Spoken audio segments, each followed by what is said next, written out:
You ever feel like the marketing company that you are working with or have worked with in the past seem as though they think that what they're doing for you is winning, but yet you keep looking at the bank account or the revenue in your business and the two just don't seem to add up?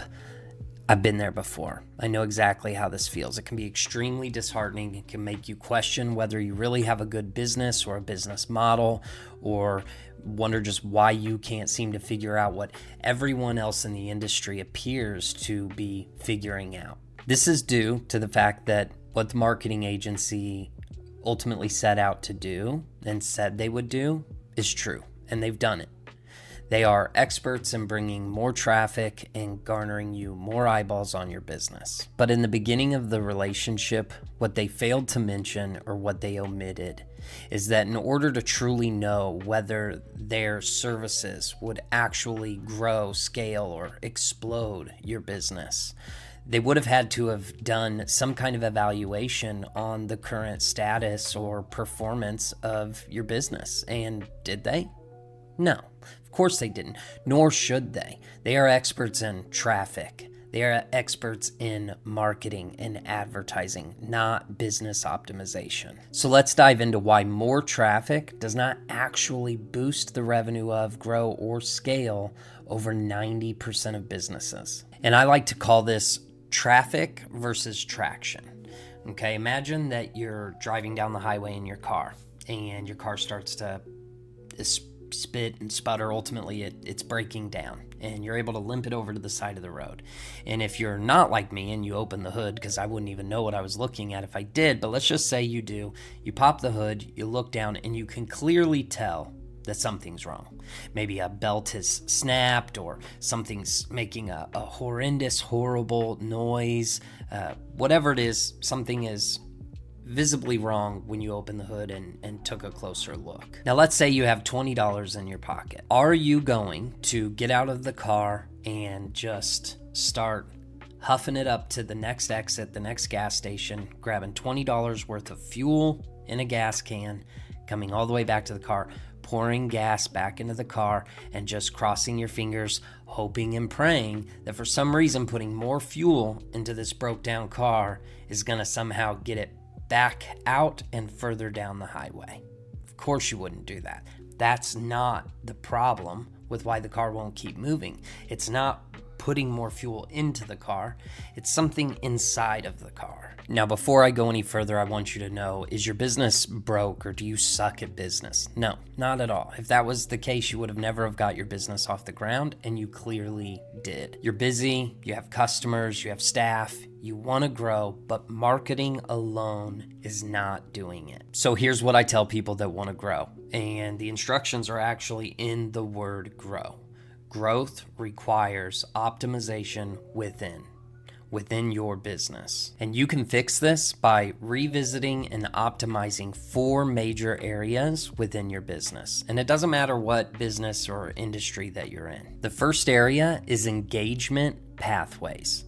This is, where does the customer first see you or visit you to learn more about you when starting their journey as a potential lead for your business? This could be your Google business profile, but even if it is, most likely it's going to be the website that they land on, even if it's by going through your Google business profile. And what you need to really look at and ask yourself is, do I have an action-driven website? So first, let's talk about what an action-driven website is not. Websites have become more and more today a vanity race. Whose looks the best, is the prettiest, whose is optimized the most for SEO to rank number 1 on Google, and so on and so on. And this is all, again, extremely important. You want to rank high, you want to be visible, you want to get more customers, but we're not trying to fix how to get more customers. We're trying to optimize the business. What you need is action. When the customer lands on most websites today, what they're being told is the equivalent of this. Hey, how you doing? Glad you have a need that we apparently can service, or you wouldn't have found us. Now that you're here on our very fancy digital brochure, I hope you find what you need, and hey, maybe you'll reach out to us. This is horrible. You need to guide the customer. If you want to keep a customer, if you want to turn a potential lead into a hot lead and then earn them as a customer all the way through transacting with them and hopefully continuing to do business with them in the future, you're going to have to take control of the situation the moment they've been introduced to you. And for most businesses, it's on your website. So how do you do this? You need to create a step-by-step journey on your website. Don't just have a pretty picture and bore the customer with all about your business and how long you've been in town and how you're better than everyone else, which anyone could type on their website, and the consumer knows that, okay? Rather, take their hand. Let's say you're in a home service industry. You know, maybe a plumber, electrician, a roofer, a construction company, handyman, whatever. You want to have some kind of question immediately for the customer upon landing. Hey, what brought you to our website today? You know, what's troubling you, or what is it you're needing done? Okay, and then have an option or a list of call to actions that list out the many different things that they could be coming to you for. Once they click on that, you're gonna create a journey flow. Okay, they're gonna tell you the very first thing. Oh, you know, this is what's going on. It's my roof is leaking, and then it'll take them to another location on the website where it will then further break down what their needs are, all the way to the very end where you're ultimately asking them to take the next step and to reach out to you. Now that could be through a contact us form that they subscribe, could be through a phone call, however you have it set up. But you need to guide them, meet them at the door of the website, guide them through, okay, and then ask them to become a lead for you. The second area inside of your business that you need to visit, unpack, and optimize is your customer velocity. And this is made up of 3 different segments: speed to lead, speed to sale, and speed to re-engage. What is speed to lead in a nutshell for those who may not know? How fast from when a customer submits that contact us form or maybe calls and you missed the call, you weren't able to get to them right when they were calling, so you're going to have to call back. How long does it take you or your staff to get back to that customer? Really ask yourself this. Don't just listen to learn, but while you're watching this video, you might as well actually start kind of the process of asking yourself these questions and taking notes and start figuring out how to improve it and make it better. So when a customer calls and your business misses the call, how long is it taking to get them called back? If it is greater than 5 minutes, then that area needs attention. It's going to serve you greatly to get this fixed. When they submit a contact us form, hopefully you have that somehow communicating to you or your staff internally. Hopefully you have it set up to where it notifies you. And then how quickly are you getting back to that potential customer? Again, if it's greater than 5 minutes currently, and in most cases it is, in most cases it's over 5 hours and up to 2 days, especially in the home service industry or local businesses. That's not going to work. Think about this. Customers who are needing something, they've searched what they need and a local business has popped up. They are ready to be taken care of. If you're in a home service industry space where your job is to ultimately fix something for, let's say, a homeowner, this customer is most likely a little bit disheartened, upset, stressed. Whatever reason they're calling you for means that something unexpected happened in their life. When they start, doing their research online, finding your business information, reaching out to you, to not hear back from you at a time where they really need an expert, it's just not good. It's not a good way to earn business, and they're just going to keep moving on. They just need someone to take care of them now. So your speed to lead is absolutely imperative, and you need to get it within 5 minutes. Do whatever it takes, even if it's an automated system. Maybe you're a small operation or you're just an owner operator right now, and when you're on a phone call and you miss a call, you say, look, I can't get back to him within 5 minutes because a lot of these phone calls take 10, 15, 20 minutes to take care of, or maybe I'm on the job site. I can't just answer the phone when I'm mid-conversation with my current customer that I'm transacting with. I totally understand that. If you can't hire somebody to take care of that, then implement something automated. Okay, there are plenty of softwares out there, plenty of tools and AI tools. And I know some people right now, when they hear AI, they either get real excited because they're kind of into all the hype and news and what's going on, or you're just completely turned off by the sound or the letters AI.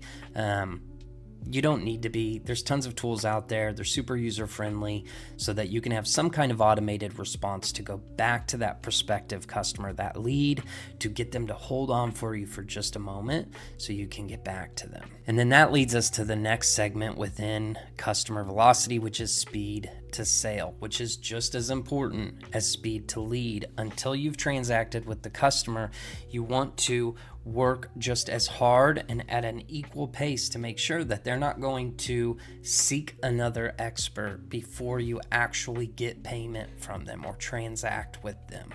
So how quick is your journey? For example, again, if you're in the home service industry and part of your interactions with your customers or your journey is that there's going to be some type of quote or estimate that goes to the customer. Most businesses will go out on site, they'll gather all the information they need to put the quote together, the estimate or the bid. They'll tell the customer, we'll get it to you later, we'll send it over via email. They head back to the office, and sometimes they get it to them within a couple or a few hours. A lot of cases, it's the very next day, or the customer's calling the next day as a reminder just to follow up and say, I never got that quote, and then they'll reluctantly send it. This is a terrible practice. At this point, the customer's invited you to their home or to their business. They have pretty much accepted the fact that they're going to choose you as their expert, whether you think so or not, because they've got a quote. Over 93% of customers who were working with a business that provides quotes or estimates did not go beyond the first quote, regardless of what they told you. Well, we want to get a few more quotes. That's not true. It is statistically proven that over 93% of consumers working with a business that provides an estimate, a quote, or a bid did not go beyond the first bid. They either chose to go with that service provider or they changed their mind completely. So how quickly are you able to get that information back to the customer? Could you be more creative and possibly provide the estimate or the bid right over the phone with the customer without even having to go out to their home? Is it something you could do with measuring or taking a look at something on Google Earth or Google satellite images? If so, great. Get them something tangible in their hands right away to make them feel like, oh, I've already found the company that's going to take care of me. Okay? If not, and you have to go out on site, find a way to build the quote or the estimate while you're on site. Give it to them before you leave and close the deal while you're there with the customer, while it's fresh, while it feels more emergent, that there's a sense of urgency. This is going to massively increase your conversion rate of sales. Lastly, within customer velocity is speed to re-engage. How long are you waiting after you've transacted with a customer to re-engage them for a follow-up on the service that you have provided them, or on another service that you could provide them, or at least provide information on to see if they have any interest? And there's a lot of different ways you can do this. Some people do this by just reaching out via phone and doing somewhat of a follow-up and kind of a fact-finding of what else the customer might desire to have or to have done. It could be through email marketing, it could be through text message, and so on and so forth. There's a million different ways, but how long are you waiting after a customer has already chosen you as their expert in whatever field or industry you're in to give them an option to work with you again? This is super important, and most businesses just don't think about it, or if they do, they don't think it will work. The customer already likes you and gave you their money and worked with you. Just what's it going to hurt to offer them something else and see if they were willing to work with you the first time? Why wouldn't they work with you a second time? Now, let's move on to the third section of your business that you need to dive into and optimize, and that's called conversation mapping. And there's a couple ways you can map conversations. The first one is called a call compass. And this is somewhat of a flow chart script, or a if-then playbook is what I like to call it. After you've given your greeting on the phone, whatever that is, thank you for calling business name, this is name, how can I help you today? You know, and all business owners do, that there are 10 or less things that customer is going to need or say. Now, they could say it 100 different ways, but ultimately there's going to be 10 or less things that they are going to need from you. And it's very easy to go ahead and have the responses built out on a script or a word track, an if-then playbook, so that you or your staff know exactly what to say every single time, never miss a beat, and get or yield the very best outcome in every situation. And then you follow that from there. They call, you give that perfect greeting every single time. They need response number 2. You have exactly what to say to response number 2 in a way that you've gone back, you've kind of taken the customer journey yourself and figured out what are the different things this customer could say here, and what would the perfect responses to each of those things be if I had the time to think about it, which you do. And if you don't, you need to make the time. That's what this whole video is about. It's about taking the time to get out of the belly of the ship and revisit your business. Optimize it, fix what's under the hood, then put more fuel into it. And if you don't have time during the workday, you need to do it after work, or I would recommend doing it after work. It's super important. It's going to make that time where you're in the belly of the ship during the business hours, where you're busy all day, it's going to make it easier, more efficient, and more optimized. The second part of conversation mapping is dialogue reps, or what I call dialogue reps. And what is that? Well, basically, it's the same thing as the call compass. Okay, it's a if-then scripted playbook. Only this is for people who are actually having an in-person, a one-on-one dialogue with a potential customer, or a lead. And obviously, they're not going to hold the piece of paper and read a script. That would make both parties extremely uncomfortable and probably wouldn't get any sales if they were just reading from a script. But what you do is you still have the compass of what could be said, what the different needs are, and what the pre-built, pre-designed perfect responses are going to be. And then you practice those. You implement a way that you can practice those with the necessary team members or staff members so that they can always stay fresh and current and win every single time with the customer. And you can do that daily, weekly, monthly. I encourage people to do it weekly, and after you've implemented it, taught it, and everybody seems to be responding to it well, when you do it weekly, you do it right at the top of the week on a Monday, and you do it by way of quizzing or testing. You don't read it for the team member that's going to be using it.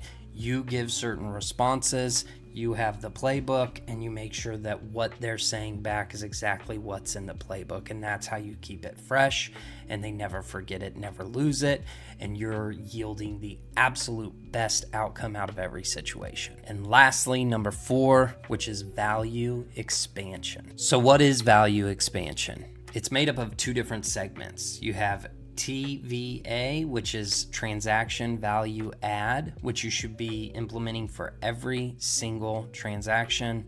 And then you have LTV, which is your customer lifetime value. And most people know this already. So let's talk about TVA first, transaction value add.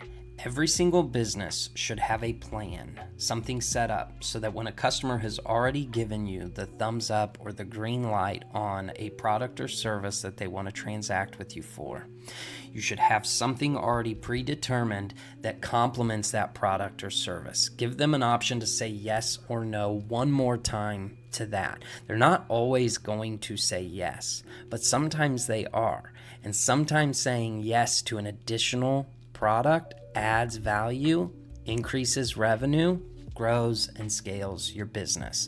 Always have something to offer them, at least one additional complimentary product or service. Give them a chance to say yes or no one more time. It's not going to kill you. Now let's talk about the LTV of your customer's lifetime value. Whether you're a business who offers something that people don't often need, or you're just kind of dealing with customers where it's a one and done and they're not coming back for anything. Maybe you're in a power washing business and you notice that these customers, they reach out, they have a real bad deck or a real bad driveway and they want somebody to come out and clean it, and it's the first time in their life or since owning that home they've ever done it, and they're probably never gonna do it again. You need to come up with a creative way to get back in touch and re-engage with that customer and add more value to the lifetime of your relationship with them. So just using a power washing business as an example, and this might be stupid, and I don't think it is. I think I've thought about it before. I think it'd be a great thing for a power washing business. So if you're a power washing business, maybe you'll implement this. If you have a customer who wants you to, let's say, come out and power wash their driveway. It's real bad, it's real shaded, it's got kind of green algae growing all over it, it's dirty, and they want somebody to come out and clean it. Well, the thing is that if the customer is asking you to come out and power wash their driveway because it's gotten dirty or it's got algae on it, then what does that mean? It means that the environment that driveway's in, this is going to keep reoccurring. You definitely have an option to come back out and power wash it again, and you want to find a way to stay in touch with them to do that. But I would go even further. Is there a treatment or a proactive solution that you can apply to a driveway to keep it from growing algae or getting dirty? So in this example, what I might do is I might explain to that customer, hey, we'd be happy to take care of you. We're going to be out there this Wednesday. Let's go ahead and move forward with the sale. It's $300. Your driveway's small enough that it meets our minimum. Now, before we do that, I do just want to make you aware there is a way that I can save you some money on this next Thursday's power washing, which is by bringing you into our loyalty program, where we're going to come out once a month and we're going to treat your driveway with a proprietary solution. So what we can do is we can actually get your power washing done next week for $280 or $275 if you join our membership program. And then what that is it's $35 a month. We come out every month. We don't need to bother you. What that does is that's going to prolong the period of time that you will need us to come back out, and it's going to keep your driveway looking extra beautiful and extra brand new all the time. Now, do you have an interest in that? Whatever it is. What I've done is instead of just having John Doe pay me to power wash his nasty driveway one time, I've been creative and found a way to keep interacting with Joe for the next year at least, or for a few months, where he's going to continue to pay me to come out for a quick 10 minutes and spray a solution on his driveway. That is one tiny example of how to increase lifetime value of your customers. Basically, you're putting a hook in them, and not in a bad way, but those are the best kind of lifetime value increases that I think, which is putting a helpful, and a good, an ethical hook in a customer. Find a way with something that offers real value to stay connected to that customer after the transaction. This is actually very, very hard to do when you've serviced somebody in January and you think you're going to circle back around in June and try to drum up some more business with them. I'm not saying that can't be done, and you absolutely should try it if you've got some customers from January you haven't spoke to. But moving forward, implement something like this so that you can just stay in touch with them and that you never did exit their mind. Okay, and this is just a kind of a quick 5,000 foot view of how to increase transaction value and customer lifetime value. So what did we learn today? Not all marketing agencies are scams. Some of them are, but not all of them are. Okay, they're good at getting you traffic, but the problem for you is probably not traffic, it's traction. Okay, Don't keep putting fuel in a broke down car that isn't moving. Your business isn't broke, okay? It just needs optimized. You just need to lift open the hood, fix those 4 components like we talked about in today's video, and then it's well worth putting more fuel into. It's well worth garnering more eyeballs and more traffic into your business and paying an agency that's good at what they do. If you want to know how to dive further into any of these 4 segments, I've got a video here that's going to kind of take you on a journey on how to fix those. I hope today's video was helpful. Please subscribe to the channel so that you'll get notified when we have more videos like this.